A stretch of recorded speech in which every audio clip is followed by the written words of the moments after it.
الرحمن الرحیم. زمانوم شیناز ایډوکیټ ته او زه نن دې احتجاجي کیمپ کې دې دپاره ناست یم چې چونکې ګراني زموږ په ملک کې د حد نه زیاته سیوا ده. یوازې ښځې نه سړي نه ټول قوم ته دا مشکلات دي. زموږ ماشومان د دې نه اثرانداز کېږي پې ځکه چې هغوی سکول ته هغه سهولتونه هغوی ته نشي وررسېدی کوم چې هغوی سره واده کړی شوي وه.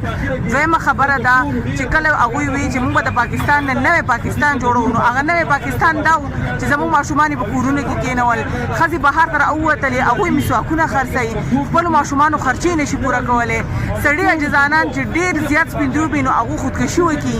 یا خپلو بچو سره ځان مړ کړي. دا کم نمونه انصاف دی، دا کم نمونه حکومت دی چې زموږ سره دا نمونه بې انصافي راغستې ده. زه دا بس دا خپلې خبرې په دې باندې ختمول غواړم، په دې باندې وایند اپ کول غواړم چې دا ظلم زیاتۍ دي بس کړی شي او زموږ په ناره کې د عوامي نیشنل پارټۍ په ناره کې دي زموږ سره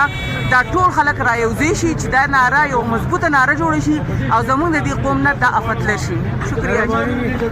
ما د عوامي نیشنل پارټۍ د سوات ډېرو درنو عزتمندو مشرانو زه د خپلې پارټۍ پښتونخوا ملي عوامي پارټۍ د طرفه تاسو چې نن په نشاط چوک کې د ایوب خان، د خواجه محمد خان، د قاسم خان او د نورو درنو مشرانو په مشرۍ کې چې کوم د منګایي د بدامنۍ په حواله باندې کوم کیمپ نن دلته منعقد کړی دی، نو زه د خپل ځان د طرفه د پښتونخوا ملي عوامي پارټۍ د طرفه د دې د مکمل د حمایت اعلان کوم او د دې ستاینه کوم چې یقینا تاسو ټولو ته معلومه ده چې زمونږ به د پښتونخوا وطن کې کوم نمونه ملا ماتونکي ګراني به د قام باندې مسلطه ده. دا بدترینه ملا ماتونکي ګراني دا د دې وطن کم چې نام نهاد جمهوریت دی په دې ملک کې، کم چې سلیکټډ حکومت دی،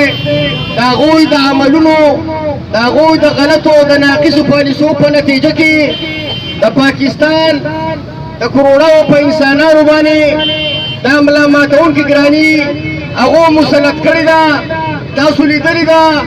چې په هره دویمه درېیمه ورځ باندې په ټول پښتونخوا وطن کې منی بجټونه پاس کېږي. د دوی چې کم بجټونه دي د خپلو ایم پی ګانو دپاره، د خپلو وزیرانو دپاره، د خپلو مشرانو، د خپلو معاونینو دپاره په هر بجټ کې د تنخواګانو او د هغو د مراتو دپاره اضافه کېږي. خو د بدقسمتۍ نه چې تاسو د وړو هغه تروړه لیدلې وه چې 100 کیلو تروړه وه چې په 400 روپۍ باندې به دې غریب قام ته، دې محنتکشو ته، دې چاوبي فروشو ته، دې ریړو هلکه به میلاوېده.